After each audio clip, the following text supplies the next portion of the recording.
C'est Abdelhamid Abarkan était élève au lycée. C'est Abdelmajid Attar était un élève du lycée. Comme on venait de l'appeler, de le dire, docteur Rachid Belhoussin, un enfant de la petite Kabylie était élève du lycée. Abdelhafid Yahdadan était élève du lycée. Alors, tous ces noms que vous citez, Kamel, alors tous ces noms que vous citez, comment ils ont pu quand même échapper à un type de socialisation que l'administration coloniale inculquait dans tous les établissements scolaires et universitaires à l'époque. Et ils ont quand même pu transcender donc, cette socialisation franco-française pour se lancer dans une lutte nationaliste.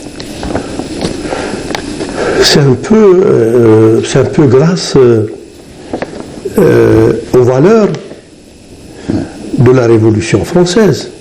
Donc, c'est paradoxal, mais c'est une réalité. Oui. Donc, la Révolution française qui avait, entre guillemets, aboli l'injustice. Donc, et à partir de là, et puis il y a aussi la transmission des aînés. Donc, quand tu as une personnalité comme Saad Hamid Benzine, Allah yarhamou, donc, et puis, il y a eu en quelque sorte un peu de la contagion. Donc, la transmission de l'amour de la patrie. Et puis, la mixité, le brassage, les contacts entre les différentes générations. Et puis, je vais vous raconter une histoire qu'on raconte pour la première fois à la télévision algérienne. Avant la décision qui a été prise par les jeunes filles du lycée avant de partir. Ça, c'est l'histoire. Hein. Melika Kharchi n'était pas assisté à la réunion entre Ben Samra, Mariam Bouattoura, Houria, et elle était avec elle. Donc, elle leur a dit, moi aussi, je vais monter avec vous.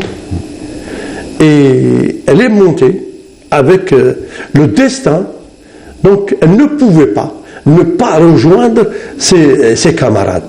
Et elle est tombée au champ d'honneur en grande martyre. Donc, ça c'est comme ça, voilà. Parfois, on ne peut pas expliquer des phénomènes.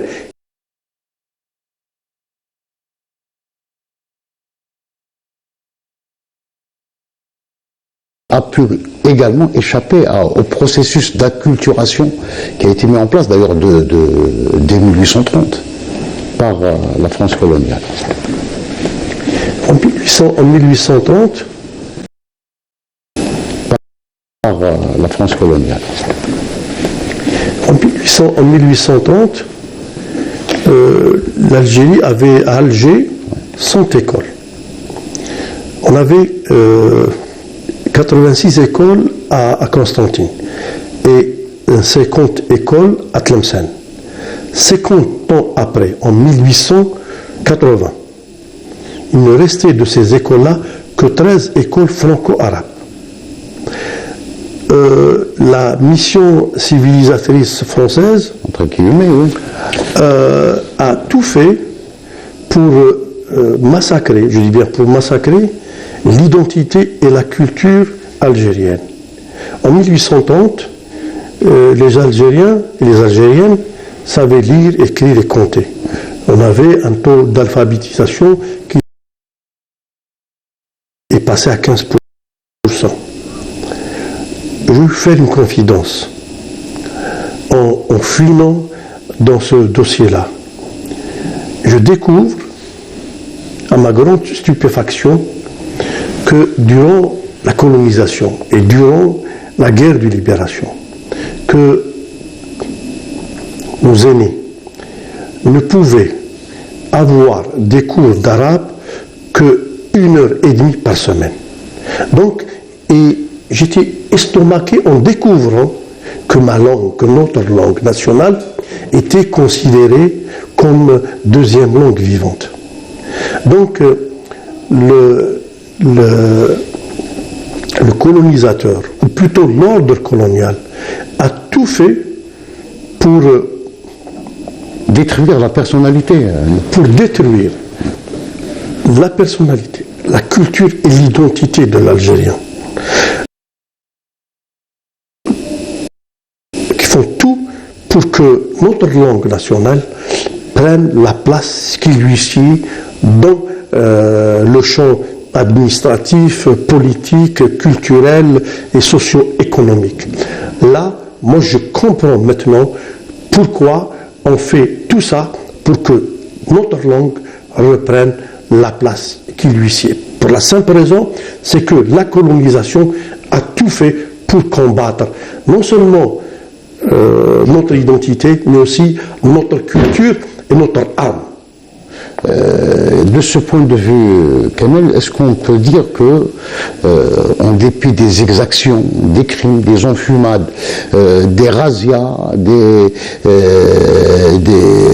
assassinats, donc des massacres, est-ce qu'on peut dire que la France a commis également un autre crime, c'est ce crime culturel?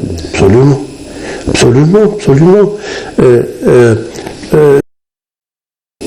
Ils ont détruit les écoles. Et si les médersa, ils ont détruit les écoles, les médersa. Plus que ça, ils ont transformé les écoles, les médersa et les mosquées en écuries, en casernes. Donc, ils ont tout fait pour détruire d'une manière systématique tout ce qui est algérien, tout ce qui est identité algérienne. Dieu merci, ils n'ont pas pu, malgré les 132 ans de colonisation, ils n'ont pas pu arracher à l'Algérien son identité. Si on prend l'exemple de Sétif, c'est toute la configuration de la ville qui a été revue pour correspondre à une idéologie coloniale, n'est-ce pas? Absolument. Et donc, pour répondre à votre question, comme je le disais tout à l'heure, ils ont fait l'impossible pour franciser en quelque sorte l'Algérien. Ils n'ont pas pu, pour l'organisation des oulémas musulmans, qui ont défendu bec et ongle l'identité algérienne. Il y a eu aussi, comme je l'ai dit, la cellule familiale qui tenait à cette âme, à ce caractère, à cette personnalité et à cette culture algérienne. Kamel, aujourd'hui, est-ce que le travail de recherche sur ces bastions du nationalisme, il n'y a pas que, donc il y a ce lycée, mais il y a également d'autres centres. Vous avez évoqué tout à l'heure le lycée franco-musulman de Benaknoun, qui a également, qui a été marqué par la naissance d'une cellule qui va marquer les événements, les massacres de Sétif, de Guelmé et de Khalata en 1945. Moi, je pense que le moment est venu pour que nous puissions s'intéresser à ces bastions et n'avait pas uniquement la vocation d'enseignement. Ces bastions avaient aussi et surtout des missions civilisatrices et des missions aussi de patriotisme. Donc, il se pourrait, et je suis certain que dans d'autres régions du pays, comme Sétif, comme Alger, comme certainement Tlemcen, Constantine, Tizi Ouzou, Oran ou Béjaïa, ces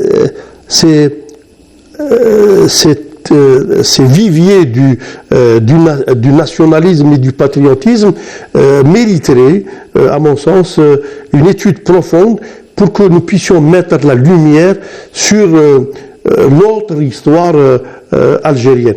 Et moi je pense que même la grève de mai 45, la grève de je le salue, Monsieur Tir Ahmed, il a passé de très longues années comme surveillant général, il a terminé sa carrière ici à Alger comme censeur.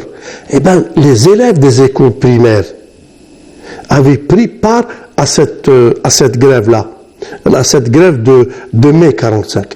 Et les exemples ne manquent pas.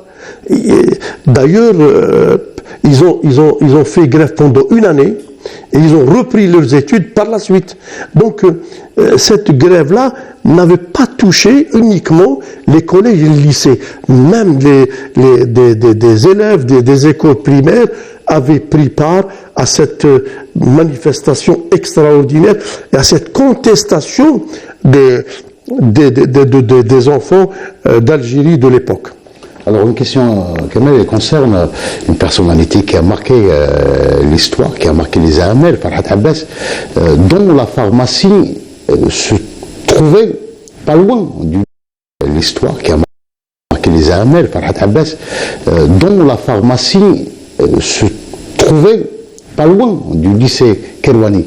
Est-ce qu'il avait des contacts avec ces jeunes militants?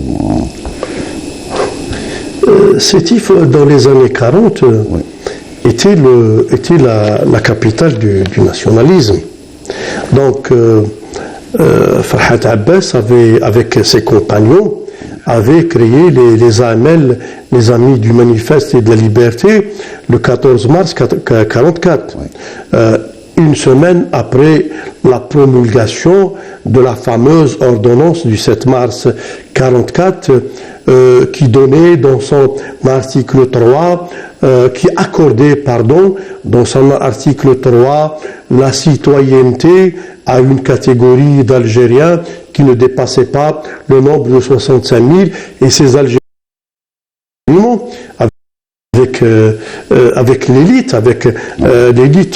de l'époque, pas uniquement de Sétif, de toute la région, parce que on lui rend des visites, des gens de Constantine, des gens de Batna, des gens de l'Elma, de Djidjel aussi, de l'Elma, où s'est installé docteur Mohamed Lamine Bari. Donc, il avait aussi un contact avec cette élite-là. Laissez-moi vous dire une chose qui est très importante. Même pendant la guerre de libération, si vous voulez, on revient au lycée. Il y a eu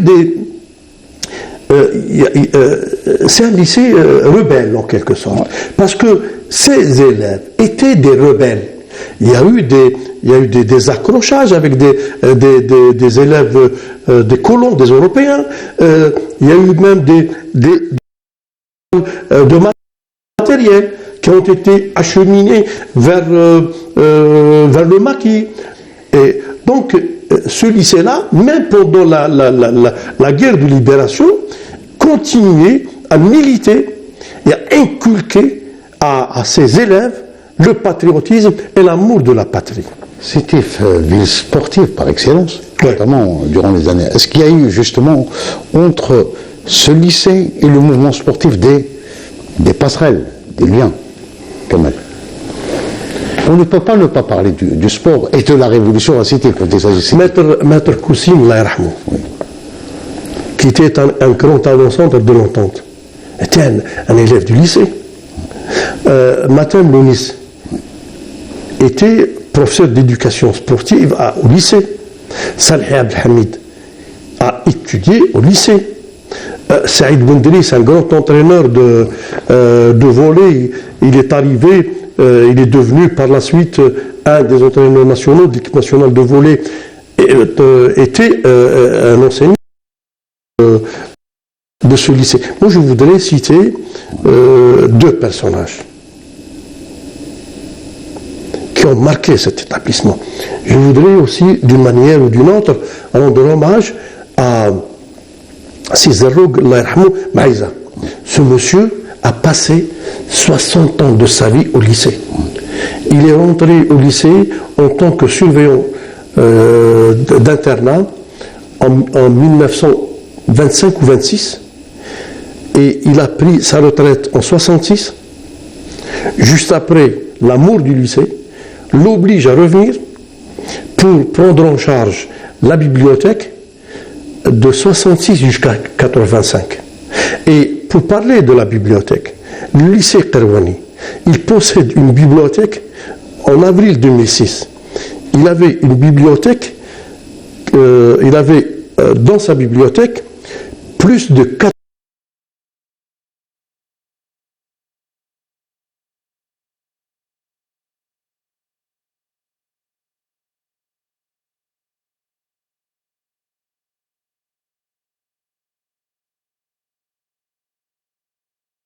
D'ailleurs, c'est le premier proviseur de l'Algérie indépendante.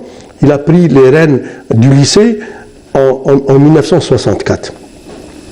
Pendant 12 ans, le lycée a connu les années fastes de son existence. Et pendant ces années-là, le lycée rayonnait. Et M. Lekhel était une personnalité à part. Il était à la fois respecté, estimé et craint par ses élèves. Donc, Mohamed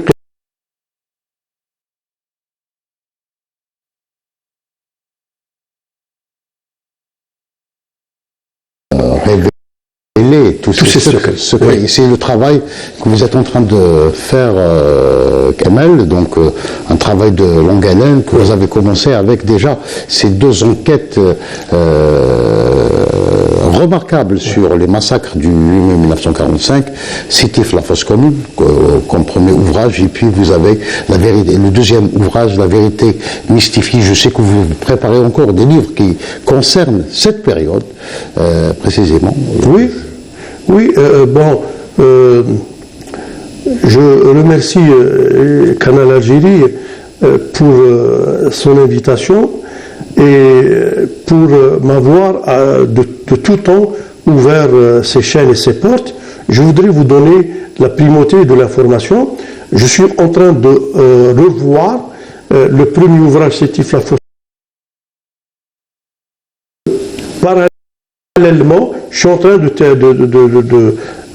préparer un 3e ouvrage sur les massacres du 8 mai 45, et ça c'est les massacres du 8 mai 45 par les documents. Donc j'ai une quantité importante d'archives surtout, et pour mettre à nu la falsification des porteurs de la mémoire coloniale. Je voudrais terminer ces 2 ouvrages bien avant le 80e anniversaire des massacres de mai qui auront lieu en mai de 2025.